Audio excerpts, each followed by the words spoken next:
He held the banner for conservatism in Congress for several years and several terms.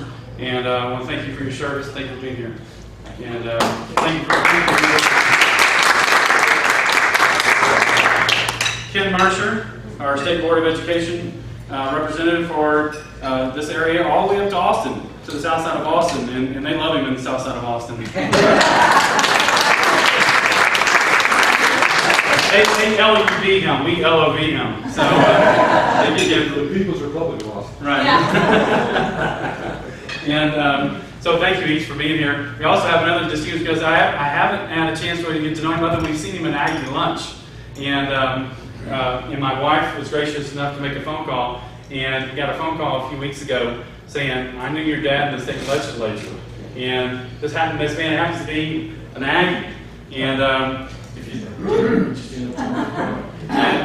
he served this area, and Frankie, I go know him, but he served this area in the state senate for how many terms? 5 terms. 5 terms. So that's 20 years. 5 terms in the House before then. Oh, okay, 5 terms in the House before then. So that's 30 years. And a great life of public service. So thank you very much for being here.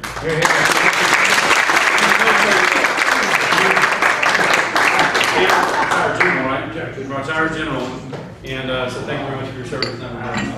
Each of you play a different role in my life and in Happy's life, and from our pediatrician and always to great friends and volunteers. And so thank you all much for being here. And it's been a great honor and humbling to me to see friends willing to come out and risk their neck, risk their reputation, not just for my sake, because it's really not about me, it's about the cause. And we have a great opportunity. This is the time. This is the time we have a chance to reclaim San Antonio and begin to bring back some common sense, family values, and independent voice. Out of the major candidates who are actually running, I'm the only person who doesn't have a connection to city or state, and I don't derive any income or have any ties to it. I can bring a truly independent voice. Common sense, where we're telling the truth. We're bringing science to people. We're bringing it transparent and making sure that people understand what they're about to make a decision on, and give them an opportunity to know about it. And then also family values. While all politics is local, our local politics has become nationalized. And thanks to previous mayor and an agenda, an ideological agenda to turn San Antonio away from a family city USA into something that we're not. And so we want to make sure that we are protecting Mission City, San Antonio, the historic aspect of it, and bridging a gap into the future, and going into where we can have a long, not just short-term, but long-term domestic prosperity. And there's one way to do that, and that's by protecting the family. And that's why we started the San Antonio Family Association, thanks to Mike, and Danny's not here, and another board member. We started the San Antonio Family Association back in 2011 to help protect, defend, and promote the family. And the work we've done, a lot of people, I've got some emails before saying, how do I know you? And I said, well, you might know the work of San Antonio Family Association. And Mike and I, we did it purposely like that so it wouldn't be about us. And because there was no organization in San Antonio that was speaking for the family, that wasn't making it about them. We didn't want to be known until you have a situation where you decide to run for office and you decide that the only way to change the beast and redirect the Titanic is to get inside it.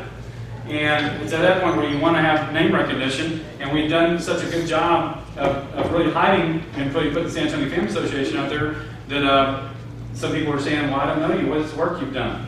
But in that work, since 2011, we became very active in the public square downtown, whether it be trying to protect in God's name, and from being blasphemed and taxpayer dollars being wasted on plays and performances that attacked his name, to fighting things that promoted cohabitation, that disrupted neighborhoods, and having ambulatory surgery centers move in next door to residential neighborhoods.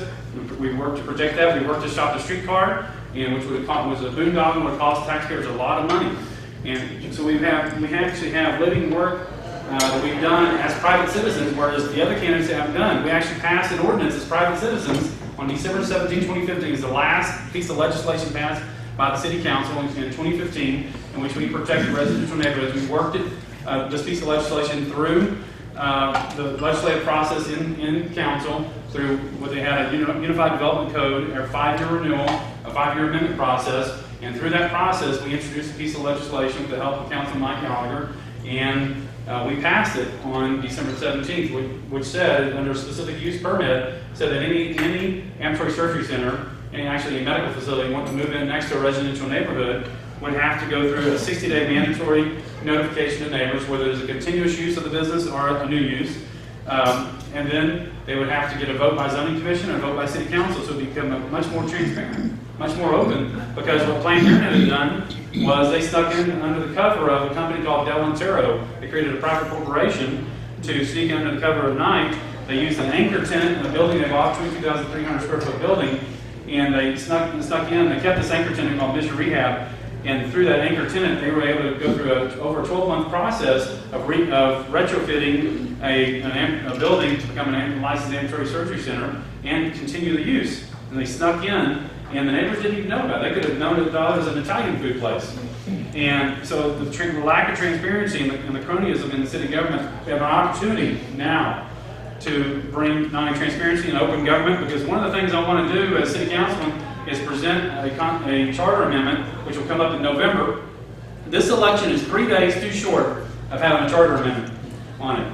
The last election 2 years ago was May 9th, 2015. This is May 6th, 2015. The charter says you can only have a charter amendment every 2 years. So the good news for citizens is that we have time as private citizens, no matter how the election turns out, to mobilize and to create two things. One is to lower the threshold for citizens to be able to respond from what now is 10% of registered voters in 2013 when we fought against the unjust non-discrimination ordinance.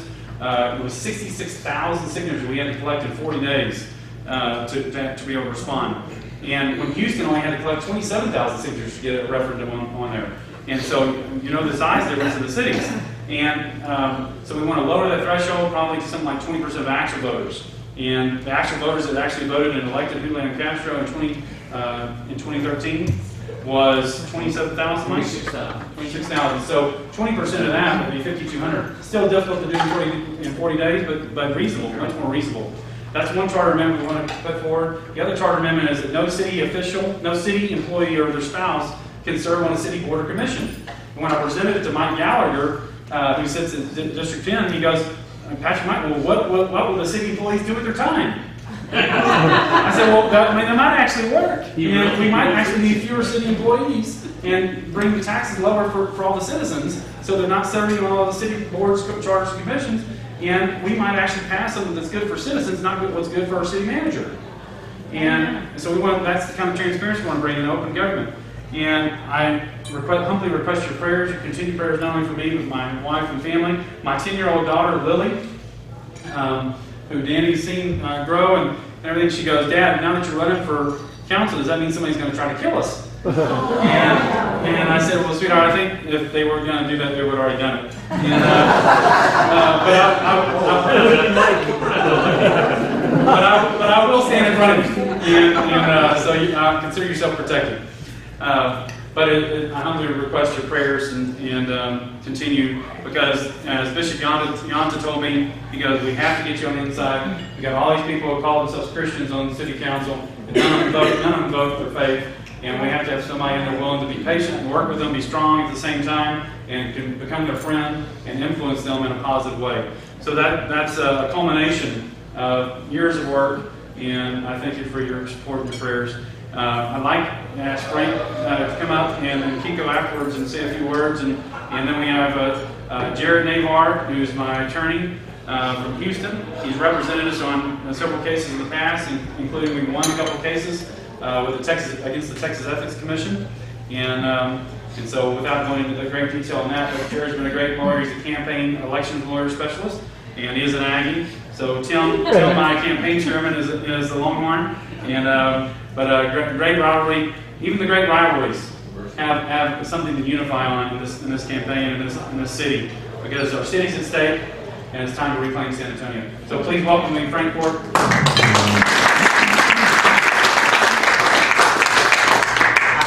Patrick asked me to say a few words, and really this is his fundraiser. and I was thinking about what I could say to come up here as a group that already is supporting Patrick to some degree.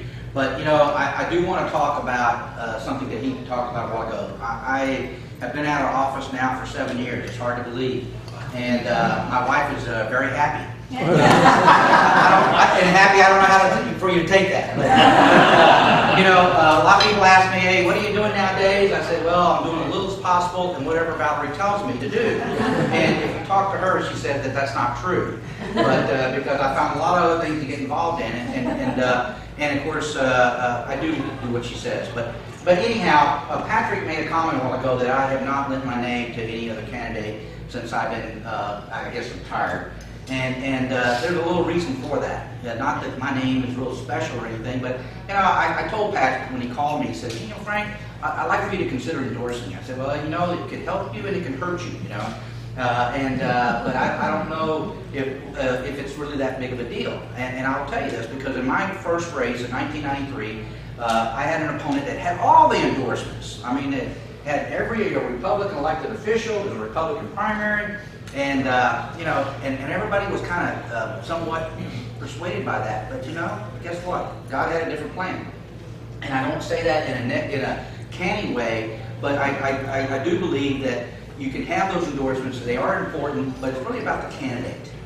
And this is what I wanted to say about this. And I know y'all know Patrick, and you're here tonight, and you're committed to him because you're having this nice meal. But and hopefully you'll give more to what he needs to do to be successful. But what I noticed about Patrick is a passion, okay? And he really sees it as a calling. And this should be a calling to serve your fellow citizens in any kind of capacity. And then we need someone who's conservative, not just conservative, but one that is directed by God. And I really believe that Patrick will do that. So I had really no problem endorsing Patrick. I don't know what's going to happen after this. I'll probably get a lot of phone calls of other candidates saying, hey, will you endorse me? But they're going to have a pretty high, tall standard for me to endorse them. And I really say that because, you know, Patrick was talking about city council in 11 and all that. And he commented about some of the things that I did in the legislature with on the pro-life issues and Women's Right to Know Act. By the way, Ken Mercer was in the Texas House in 2003. And I will tell you a lot about politics, whether it's at city council or whether it's at the legislature or in Congress. It's about votes, right, Glenn? And you can't be successful until you have the votes.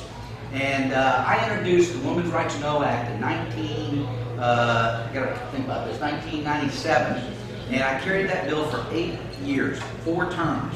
And it wasn't because I didn't have the votes; it's because I couldn't get the leadership to get a hearing. Okay. But I counted heads every session. I'd go and I'd talk to the members like you're supposed to, and I knew who would vote yes or no. At least they told me they would. And you know, you got to have the votes. And so the pendulum has swung in Texas, and we had more Republicans in the Texas House, and Ken was one of them. I could not have passed the Women's Right to Know Act. No member can pass a piece of legislation. A city council person can't be successful unless they get the rest of the votes of the majority votes to get that done. Okay, and that takes a person who's committed and has passion to do that. And so I was very fortunate because I had good conservatives like Ken Mercer to vote with me for that measure. So I use that as an example that we need good Christian men and women to serve in our community and in our state. And I think we have one here, and we need to get behind them. We need to raise as much money as we can. We need to identify the voters, and we need to get them to the polls. And I know y'all know all that, y'all all veterans, but we've got to get other folks, our neighbors, excited about this race. And so that's what I had to say. I'm glad to be asked to be a part of this, and thank you very much, Pat. Thank you.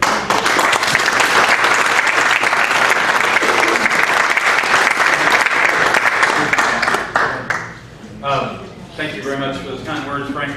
And it is humbling when each of you put your name on the line for me. And another man who's done that is Kiko Conseco. Kiko, would you come up? And Kiko and I, we've been fortunate. We have a Tuesday men's club basically that we meet at a place called Taco Palenque. And it's not near as fancy, as this place.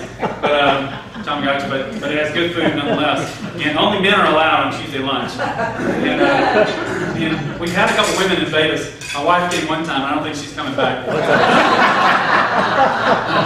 But we have a good time, we're talking, but it all surrounds, it's intended to help us as well. Iron sharpens iron. And so it's intended to be iron for each other. And so any of you men are welcome to join us any one time. Jared's come from Houston a couple times and enjoyed lunch. Today's Taco Tuesday, by the way. And I didn't get to stay there and enjoy it. I was running from poles to poles.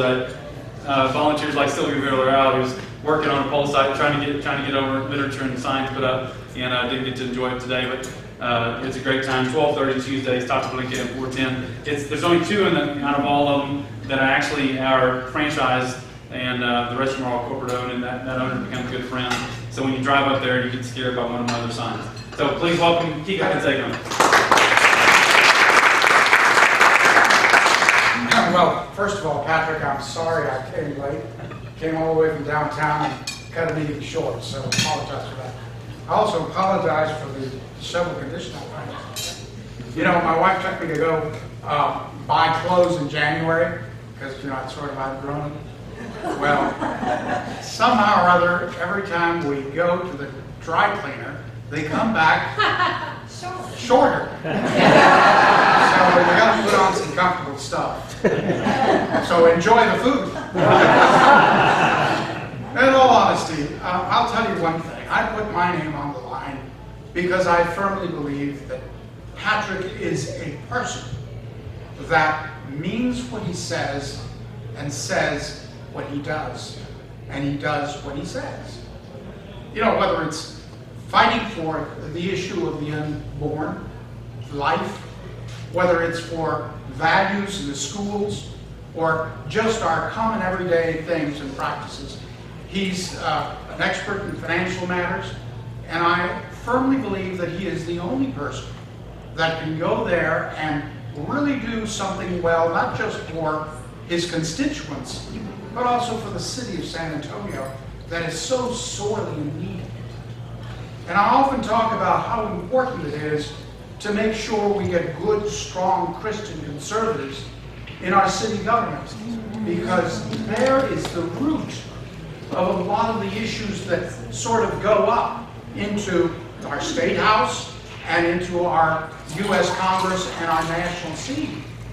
That is where the breeding ground is for a lot of these movements that come in, and they are coming in full force against those powers of good from on the Democrat side and on the far left side that are coming in to change the way that we are good, God-fearing people.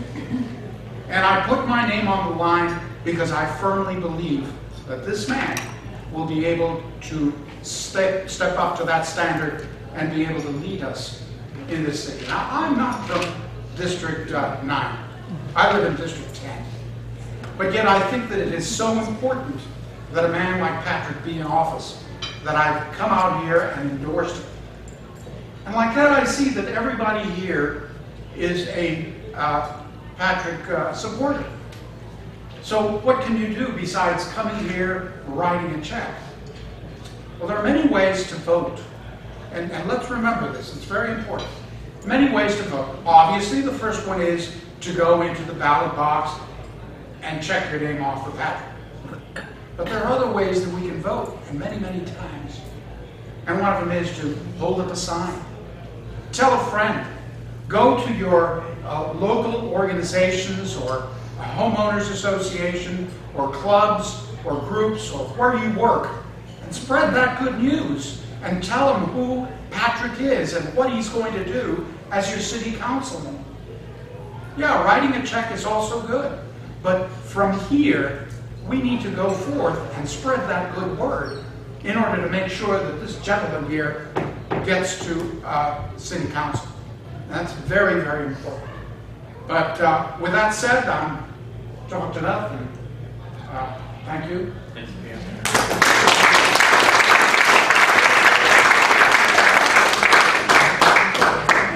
Frank mentioned that open bringing the meat when they're ready. And, Frank mentioned that he had an ally in the State House and then now serves in the State Board of Education.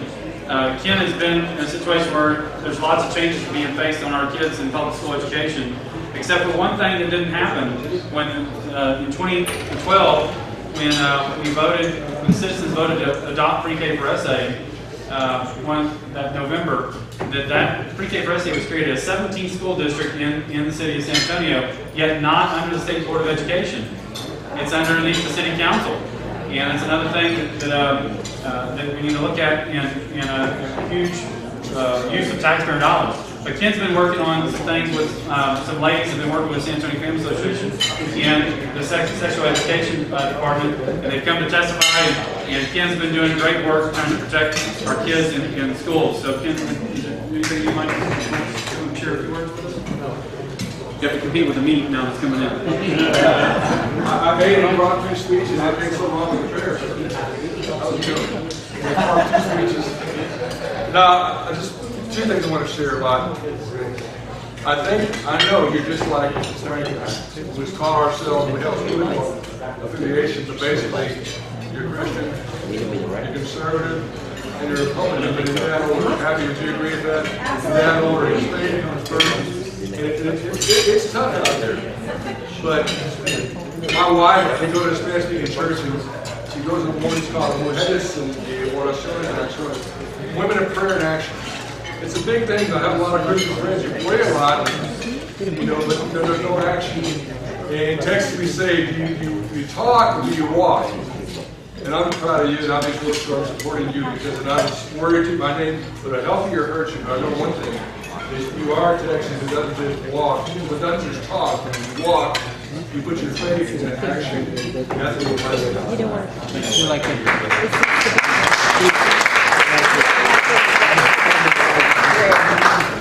Well, so and everybody remembers, green means go, red means stop. And on your cards, if you didn't hear the announcement, and you're late to get here, green means go, red means stop on meat. So enjoy your meat there. Ken said something very important there, and something that unites across all boundaries is our common faith, and that does come first. And so we ran an ad before a couple years ago in some parish bulletins that said, don't vote DEM, don't vote REP, vote GOD so you can RIP. But be a part of the party of God, and so you can rest in peace.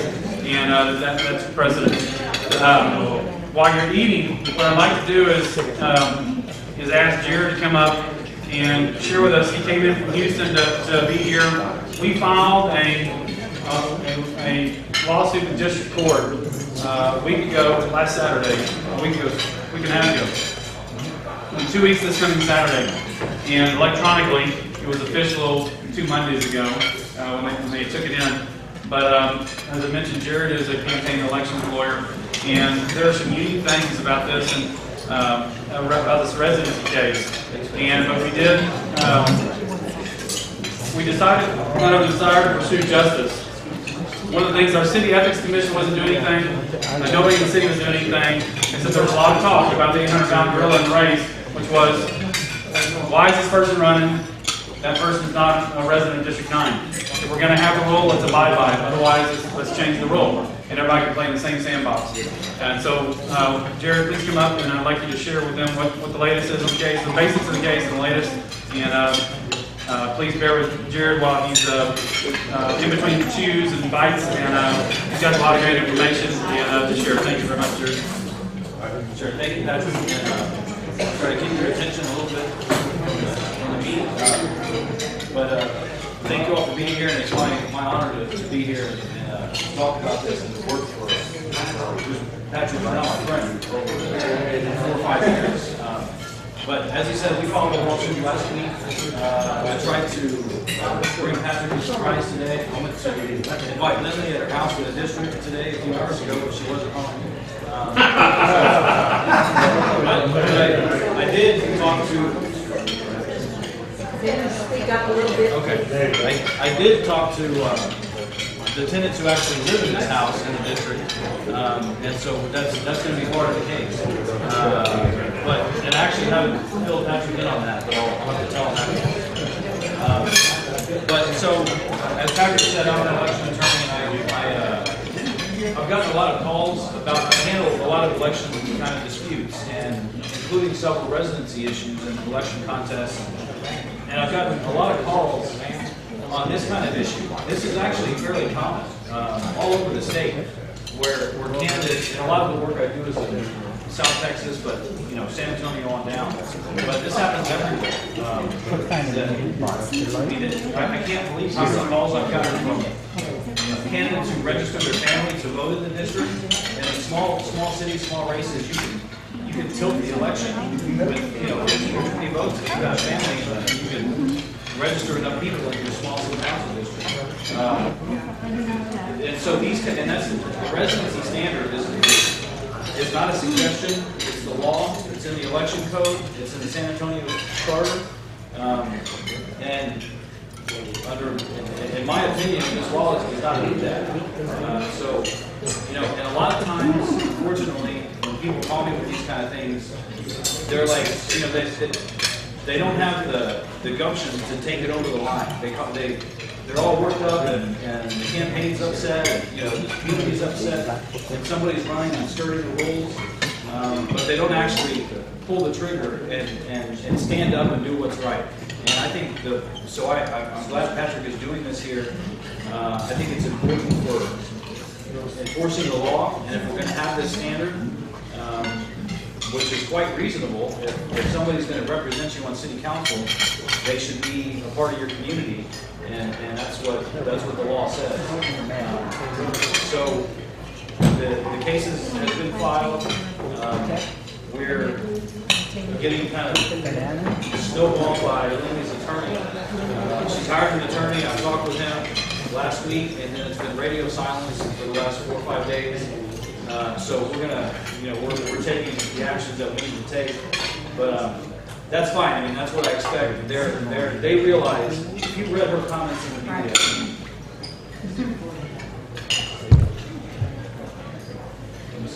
Okay.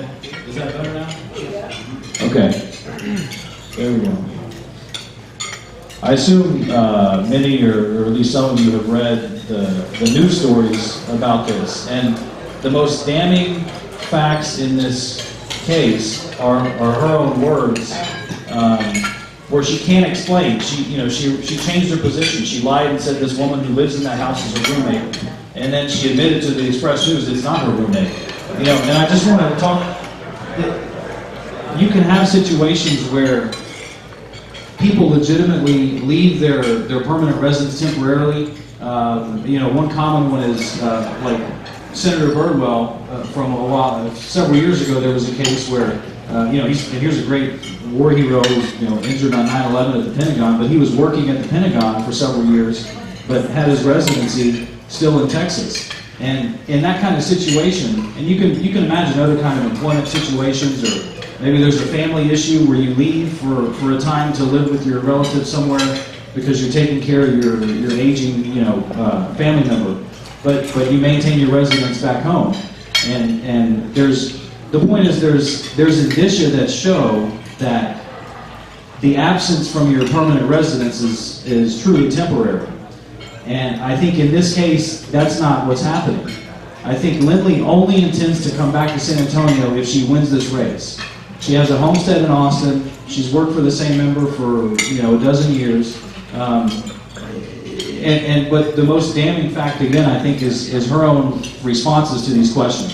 She can't explain that she hasn't even tried to claim that she intends to come back. She tried to claim that she still lives here and that person in the house is her roommate. So that's not true, you know, but I commend Patrick for taking this action. Like I said, it's a rare thing to have somebody with this kind of passion and willingness to follow through on it and put words into action. And I've seen that time and again, not just on this issue, but with the previous case we've had with Patrick and FOSAFA, Friends of SAFA, the PAC.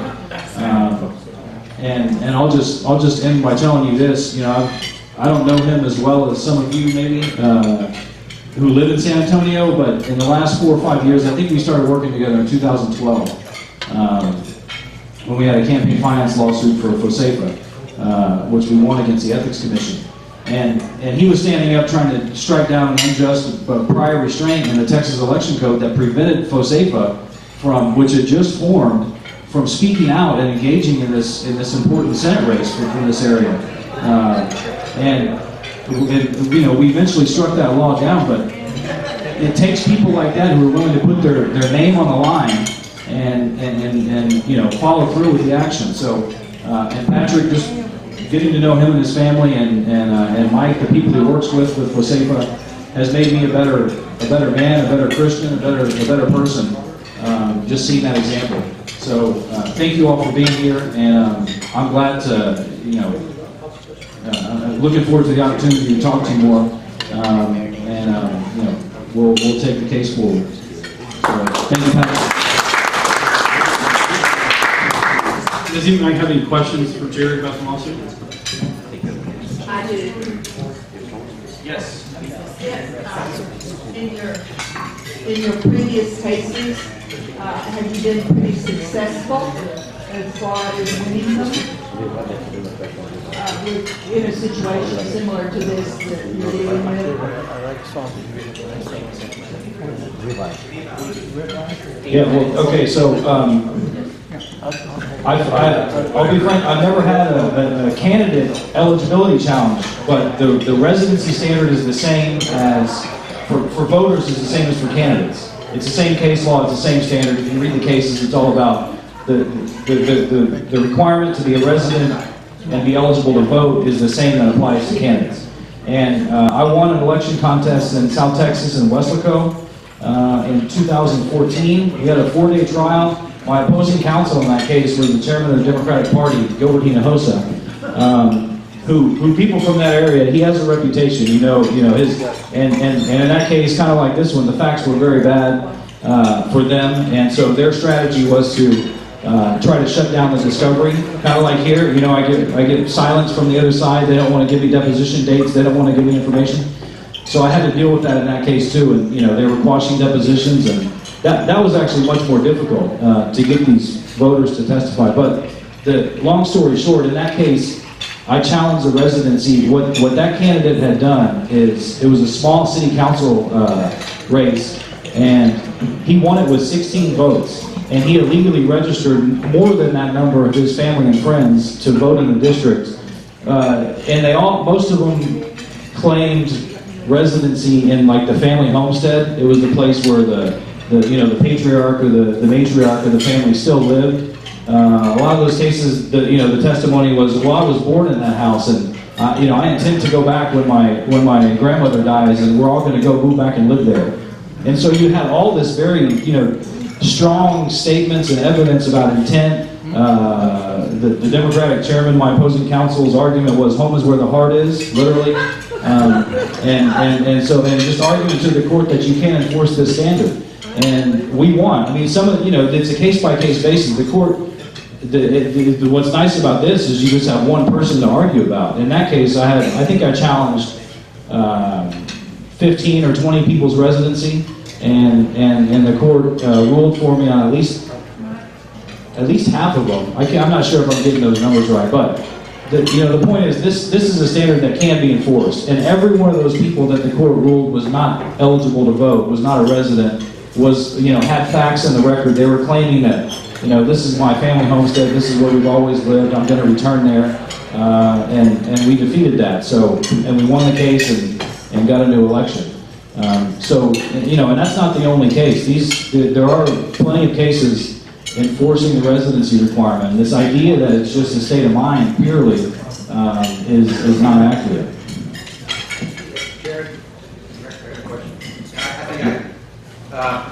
Jared, I know I've talked to Patrick about this, and I read about the article, but you're actually, Patrick is suing to remove her eligibility, correct? Right. Okay, so what are the prospects of that happening before May 6th? Well, under the election code, at this point, we can't ask the court to take her name off the ballot. We're not asking them to do anything that would affect the May 6th voting schedule. But if the votes that she gets would put her would affect the outcome of the race. In other words, if she's one that would be in a runoff, or if she were to win it outright, which I don't think is going to happen, but those are the two scenarios where she would affect the race. Then we're asking the court to issue the appropriate injunction. And so we don't, we'll work out those procedural issues. But so, for example, if she comes in second and Patrick were in third, we would ask the court to hold off on the city ordering the runoff until we figure out who's entitled to be in the runoff.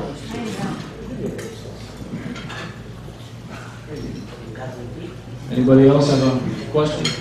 Yes, sir. So, what is their answer response?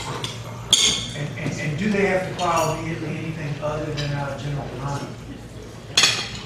No, they don't. This case is a little odd procedurally because a lot of these come. Sometimes residency is challenged when the person first files their application. So we're sort of beyond that point, but it's not an election contest, and you actually, after the election, you can't challenge residency. So we filed before the election, but it's not an election contest. So it's actually procedurally it's more like a regular lawsuit. So their answer date is still coming out. That wouldn't be until I believe right around election day. But we're depending in all this. We're going to see how things shake out in terms of my discovery demands and trying to get information from them. But I imagine what I'm going to plan on doing is having some kind of hearing with the court before the election because my plan is to basically get the court on notice that if these scenarios play out, then we don't want to hold the runoff off too long. We want to be ready to issue the subpoenas we need to get people to testify, to get her on the stand in court, and get to the bottom of these questions. And right now they're not wanting to answer any questions. And even though her lawyer called me last week and we talked for 45 minutes, he basically made clear that they don't want to answer any questions. He actually tried to get me to agree to a non-evidentiary hearing where nobody would testify, you just put your affidavits in and I'll put my affidavit. And I know well enough to know what he wanted to do was he was hoping that he could just have her respond, because what would happen is I would file a motion for, injunction or declaratory judgment. And then he wanted to respond with Wallace's affidavit, which would just affirm that, yes, I live in the district. And then he would argue that, well, we don't have any real evidence. You have to take that at its face value. And he wanted to get a preliminary ruling before which would prejudice the case later, and in the court of public record. So obviously we didn't agree to that, but he basically told me straight up, you're not going to get any evidence. We're not having any evidentiary hearings before the election day. So we're just taking the actions that we need to take to push back on that. Yes, sir. Do you plan on asking for an expedited hearing? Yes, basically, we're kind of dancing right now, and I'm seeing how they're going to respond once I subpoena some folks, and then we'll find out. They're going to have to answer something in the next week or two, and so what I think is going to happen is we'll subpoena some folks, and they're going to object, and then we'll go to court and try to get the judge to set an expedited schedule to really have the evidence in the record very quickly. Are you going to be subpoenaing, calling in Larson and her? Since she's got a relationship with those two? The question is, are we going to subpoena Larson and Congressman Will Hurd? The news asked the same question, and the answer, basically, if we need them, yes. There's a lot of other people with relevant information, including Lindley herself. Because I think they would throw her under the bus. Well, that's. They might. I think they would if they want to advance. And we don't know what, It's politics. what arms are being twisted right now, because I let their attorney know that's on the table. It's not our fault that, when you think about proving a person's residency, often two of the most relevant people with information are the person's significant other, whether it's a spouse or a boyfriend or girlfriend, and their employer. Not least of which because the employer has employment applications and, where do they get their checks and things like that. Where's their bank? And so I've told them that that's on the table, and I think that's one reason that we're not hearing anything back, and they're just kind of daring us to do it if we need to do it. Will Hurd, her boyfriend is Will Hurd. Congressman Will Hurd. Know where she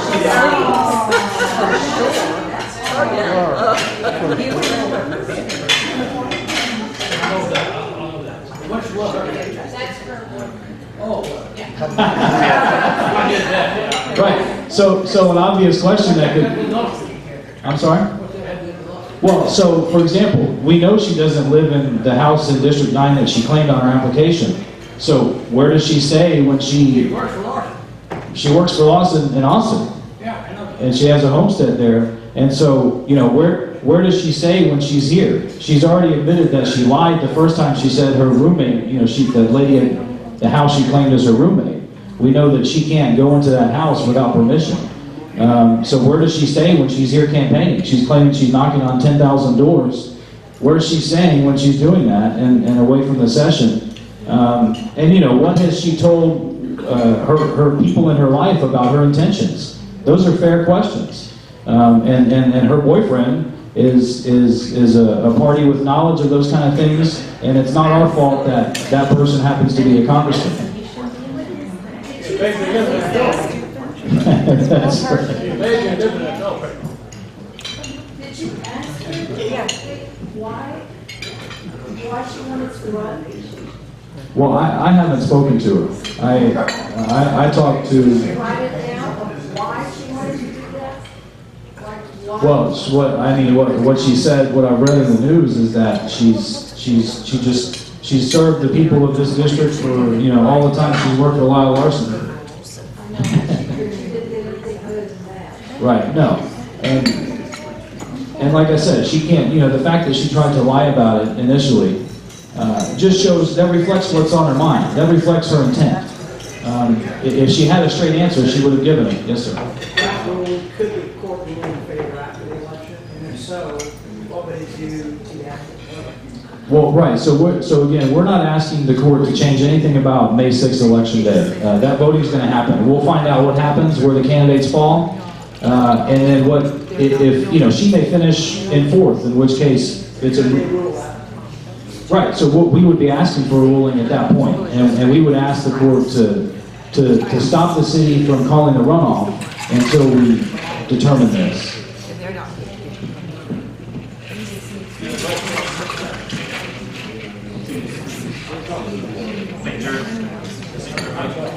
So, for my wife's sake, I'm sure she doesn't want the election put off too long.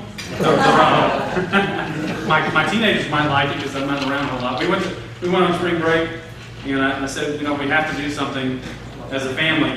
And before it really came down to the wire, because I wouldn't be seeing my family a whole lot, we had a great trip to Taos. And unfortunately, 30 miles north of Junction, we get a flashing light in our van saying there's a problem with the alternator. But we made it back to San Antonio about 6 a.m., 6:20 a.m. on Monday morning when the kids went back to school. And in true Happy and Patrick fashion, and which Michael and Leona could appreciate. And she took a load of kids to school and broke down on the way back. And I said, we broke down actually in the neighborhood, right on the border, right on Bulverde, right on the west side where she pulled in. She did a great job pulling in off the road. And I said, make sure you slap up all the magnets on there, so even though it's broken down, I'll still see it. So as some of our friends call it the Van Dohlen, well, it's Von Dohlen, and German, not Dutch. A lot of people call it the Van Dohlen because it's a big maroon Mercedes Sprinter big van, really made by Dodge, but just rebranded. So for her sake, Jerry, she hopes that they can go past June 10th too far. And But for the sake of San Antonio, we're willing to take it as far as it needs to go in order to bring justice to that. So did y'all enjoy your dinner? Yeah. Good. I hope we're still going. I'm gonna officially close as far as my comments go, unless there's some questions for me. And I'd like, after I officially close, I'd like Mike to come up and say a few words. And the decision wasn't just about money. I had a couple of candidates come to me and say, what are you going to do about this? I said, I haven't made up my mind. And the residency was a serious issue. And so at that point in time, I took a leap of faith and said, after talking to Jared about the case, and that it had a concrete nature to it, and it's something that was worth pursuing, the justice aspect of it. And one of the reporters asked me, well, what are you going to do if you don't make it in the runoff? I said, we'll pursue it for the sake of San Antonio. We'll pursue what's right and good for the city of San Antonio and the citizens. And if that means continuing it, we would. There's a legal aspect to it of whether or not it's viable at that point as far as me, if I wasn't in the runoff, continue the lawsuit and the standing of it. But we're going to do this out of justice. And I thought it was important to show leadership now and after election that we intend to pursue justice, transparency, and open government now and after being elected. And I expect each of you as my friends to help me do that. Just as you would have people to attend your wedding or any other sacrament to do it, those people that are in attendance are now duty obligated to help hold you accountable. And so we don't get off track. And I ask you now, try to do it as charitably as possible, but if you have to kick me in the rear, you kick me in the rear. And to make sure that I continue doing the right things and don't lose focus. Because we need that support. Just as I mentioned before, iron sharpens iron. And looks like Harry, our videographer, wants to ask me something quickly.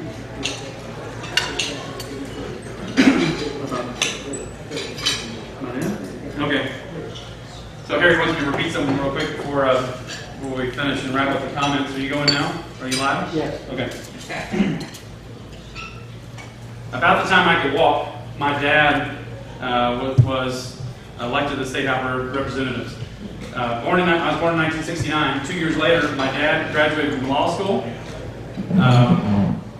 He was elected to the State House of Representatives and began serving. And so we have a picture I like to show my kids when I go to the Capitol. And we have to find it because they keep moving around, as several of you in the room know, that they move the house pictures. But the freshman year for state rep, they put a picture, I forget the name of it. Called mascot. What's it called? Mascots. Okay. House mascot. House mascot. So I was 2 years old at the time, and I had a little bow in my hair. And I said, what were you doing? What were you thinking, Mom? In 2005, my kids like to make fun of it when they see it because I had a little bow, and I'm 2 years old. I'm not. I know exactly what my masculinity is. But I had a great fortune of my dad being a great example and teaching my mom too. But from a public standpoint, when my mom was the rock in the heart of the house, my dad was outside, and as soon as he was running, as soon as I could, I was knocking on doors and holding. I remember sitting down on many streets, waving at people and giving all sorts of gestures and honks back. And sometimes people were having 5 fingers, and sometimes they were missing 3 fingers. And so I got really used to it. The Capitol became my playground. And in the 14 years he served, I remember when he was chairman of redistricting in 1981, that I was up here at 4 or 5 a.m. at a time, sleeping on a black couch. But I'd run the Capitol as my playground. It didn't have the security it does now. It didn't then. And anytime he had a dignitary come, particularly any bishops or anything, I gave the tour to all of them of the Capitol. And I think I've forgotten a lot of the information there. But my dad was he set a great example for me in 1971. We debated Representative Weddington on the House floor in 1971 to keep Texas abortion free. And he won the vote in the House, but went to the Senate and lost the vote there. And as we all know, in 1973, Roe v. Wade a terrible decision was made by the Supreme Court and changed life for many of us and for many women who have told many stories of regret and harm that came about to many women who didn't know any better. And thanks to Frank passing a law in 2007 to help women's right to know, many women didn't know it. Many men didn't know as their responsibility to help protect women and their unborn child. And I think that's what has led to a culture of irresponsibility and a culture of the mayor was just been given a hard time about poverty. A lot of that goes back to men being encouraged to run away from their problems instead of face them. And they helped impregnate a woman. They should help stand by her to make the right choice, what's good for her body, which is long-term, which is to bring that child into maturity, to term when that child naturally attempts to push itself out of the womb. And to have that point in time, to either keep the child or bring the child to adoption. And so my dad set a great example, and to show that there are things worth sticking your reputation out. There's time to draw a line in the sand, as we have just miles south of here. There's a time to draw a line in the sand, and those are intrinsic issues of life, liberty, pursuit of happiness. And there are others too. For us, it's family values, common sense, and independent voice. The people of San Antonio deserve to have an opportunity to have somebody completely independent from the city, help them represent them, make decisions for them. Did I cover it for you, Harry? Thank you. All right, thank you for enduring that again.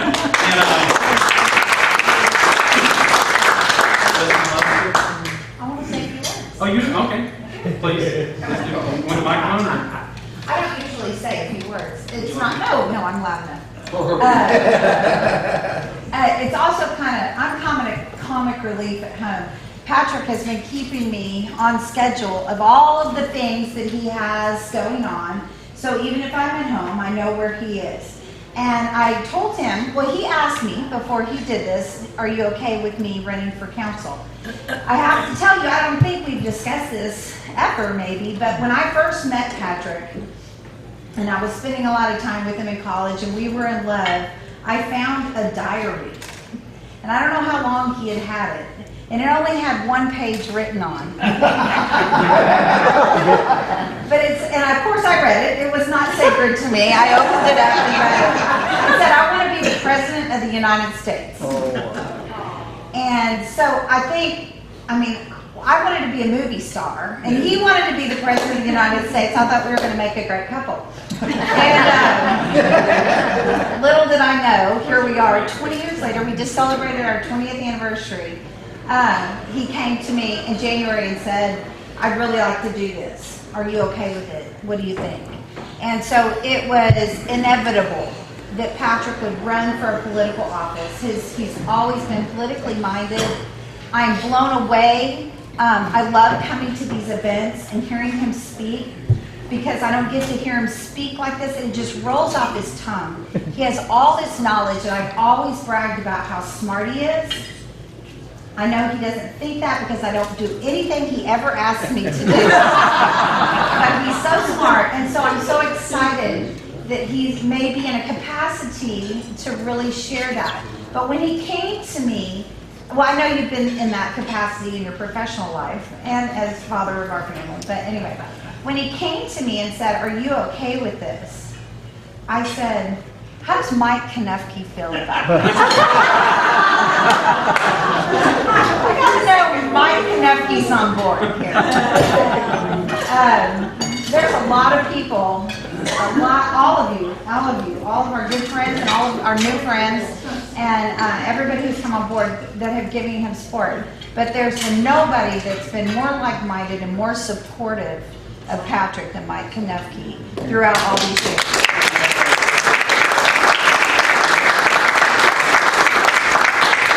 And when Mike and I had a conversation about him being supportive of this, because I knew how much it was going to take Patrick out of the office, but I also knew how much it was going to mean extra work for Mike, because Mike has been completely, just right on board and promoting Patrick and block walking like crazy.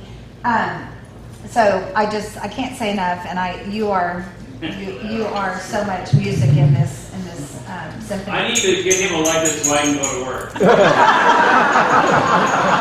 then the last thing I want to say, Frank spoke about Patrick's passion, and that is always the word I use to describe my husband. When I've told my mom, my husband did this and he did that, and she says, why'd you marry him? And I'm like, well, he's just so passionate. He's just so good. But he's passionate in so many ways, and he's going to share his passion. But what Frank also said is what you can do. Patrick asked me to do things I don't want to do all the time, like Happy, call this person, or ask this person, or do you think if this person will? And I'm like, I'm not going to call them. I'm not going to do that. because I went to high school here, and it seems like I have so many connections that are still here. People who haven't moved away, or family members that are, your parents are still here. But anyway, yesterday, Dina had solicited that same thing. How can we get more involved? And I sat down, and probably for about 3 hours, and I went through my contact list in my phone, and I texted people. I called a few, but I just texted people. And I had block walk for the second time, only the second time with Patrick on Sunday, and I was blown away how many people could care less, well, not really going away, but they could care less about this election. They're not into city council. I call it student council when Patrick and I are joking at home. They're not interested in voting. There's such a small amount of people that vote. And the ones who were interested in listening to anything I had to say had no idea that there were 10 people running.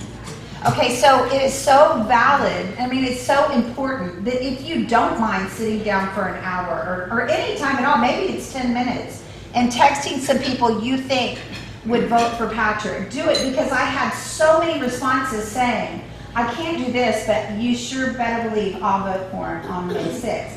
And a lot of our sphere of influence is not in District 9. A lot of the people that Patrick and I know, and especially church members and stuff like that, we have so much support, but it's outside of District 9. So that's a really big deal for us. So if you can take the time to do that, that'll make a big impact. I know Dr. Trevino said if I could get 100 people to vote, that's something. I'm like, that's something. That's huge. You know, if you could talk to that many people and get them to vote for Patrick, or just go vote. That's really what, you know, that's what we're doing, but definitely vote for Patrick. Okay, thank you so much. Thank you.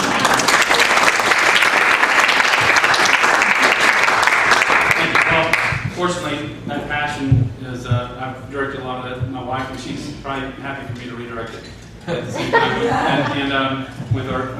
Been blessed with 9 children. And, but the other thing about the residency issue is when Happy Hours had that conversation in January, I said, my really focus is here because when we started San Antonio Family Association in 2011, we saw how important it was and how the family was being undermined here in San Antonio. But the residency issue is a big deal for us personally. Happy picked out a house. I said, I want to move out of the country. Tell them how long we've been looking for a house for a long time. I'm embarrassed to say how long. Nonetheless, we've been looking for a house. She found a house. It was in Cavallo Creek, just west of Tejeda. And just east of Tejeda was Bulverde Road, but that's the dividing line for District 9 and District 10. And the house, we had it inspected, and it came back bad, and not a good investment. And so after we had this conversation about, I want to move to the country, and she goes, no, I want to be next to a grocery store to feed our kids. I said, okay, well, I'm running for city council. It's something I've considered, my eyes have been open to. When the house came back with the inspection bad, and she goes, we're going to look for a house now. I passed her the map of District 9. I said, anywhere in those boundaries. So it really is a personal issue because she goes, well, the house I'm really looking at now is right on the other side of Bulverde Road. That's outside of District 9, that's in District 10. So it's also a personal level. Briefly, on a leap of faith and trust in Jared's astute ability as an elections campaigning expert, we went on a limb here. So it does cost money and to file, and that's why some of the other candidates didn't do it. But I felt it was important to provide leadership now and later on, to be willing to set the example and to risk doing the right thing. And so I thank each of you being here. I thank you for your support in the ways you've already given it now, and any way you can do it in the future and bring it in. So I'm going to wrap up my comments, and thank you all again very much. And I really appreciate your attendance and your support. And I'm glad you enjoyed the meal. And Mike wasn't the other person I went and asked. The second person I did ask permission to go if he's good with it, because, and just so you know, I'm very candid with you, Mike and I, we share our practice is 50-50. Everything we do impacts each other. And so it's very important that I had his support as well. And so in 2015, they passed a city charter amendment that pays city councilmen. And it's one of the things I told Mike is that whatever to be paid to me, I direct to the firm to pay for a staff person to come in and do the administrative work. I wouldn't do it anyway. And